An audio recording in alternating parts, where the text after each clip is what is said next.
Welcome on behalf of Leland Speed Library.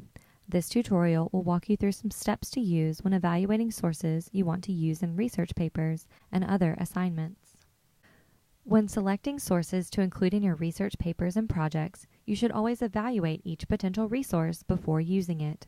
This is especially important for websites. The sources that you select and include in your research paper are like building blocks. You rely on their assertions and findings to build and support whatever idea or opinion you are presenting in your paper. Essentially, by citing a particular website, book, or article in your paper, you are giving that source your stamp of approval. Therefore, the credibility and reliability of your paper is either helped or hindered by your choice of references. So now that we understand why it's important to evaluate our sources, how do we do this? It's easy. Just remember not to fall into a trap. That's TRAAP. This easy acronym can help remind you of 5 areas you need to consider when deciding whether to use a source or not. The first part of our TRAAP acronym is T, which stands for timeliness. Timeliness refers to how current or new the information is. Some questions to ask yourself about each resource include: when was the information published or posted? Has the information been revised or updated? Is the information current or too out of date for my topic? Has the professor set any date range restrictions on how new or old my sources should be? If the source is a website, are all the links functional or are there dead links? Next is R for relevancy. Relevance is the importance of the information for your research needs. To determine relevance, ask, does the information relate to my topic or answer my research question? Who is the intended audience? Is the information at an appropriate level for my needs, i.e., is it not too simple or advanced? Meaning, is the information appropriate for my class level? Did I look at a variety of sources before determining to use this one? Would I be comfortable using this source in my college-level research paper? This first A stands for authority. The authority is the source of the information. Some questions to ask include: can I tell who the author, publisher, and/or sponsor of this information is?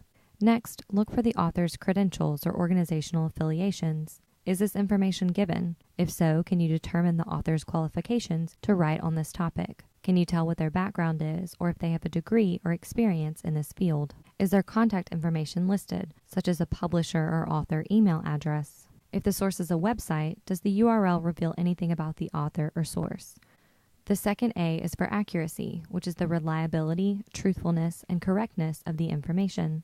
Ask yourself, where does the information come from? Is the information supported by evidence? Has the information been reviewed by anyone else? Are there other publications that have cited this particular source? Can I verify any of the information in another source or from personal knowledge? Does the language or tone seem biased? Is it free of emotion? Are there spelling, grammar, typographical, and other errors? Last is P, which stands for purpose, or the reason the information exists. To determine purpose, ask yourself, what is the purpose of this information? Is it to inform, to teach, to sell, to entertain, or to persuade? Do the authors or sponsors make their intentions and purpose clear? Is the information fact, opinion, or propaganda? Does the point of view appear objective and impartial? Are there political, ideological, cultural, religious, institutional, or personal biases? You can use the TRAAP criteria to test each potential resource. If you can't come up with good answers to the evaluation questions for each category, then it may be best to ditch that source and find one better suited for your research project. Another aspect of the evaluation process includes taking into account the assignment instructions given by your instructor. In other words, what do the directions have to say about your sources? Does the assignment require that all sources be peer-reviewed articles? Does the professor limit the number of website sources, or does she or he restrict the kinds of websites allowed? Having a clear understanding of the requirements of your assignment is a crucial component of deciding which sources will be the most appropriate and useful sources in your research paper. In this tutorial, you have learned how to evaluate potential sources and references and why this is an important process. If you need more help evaluating sources, you can call or text a Speed Librarian. You can also visit our Ask a Librarian page to email your questions or find answers on the Frequently Asked Questions forum.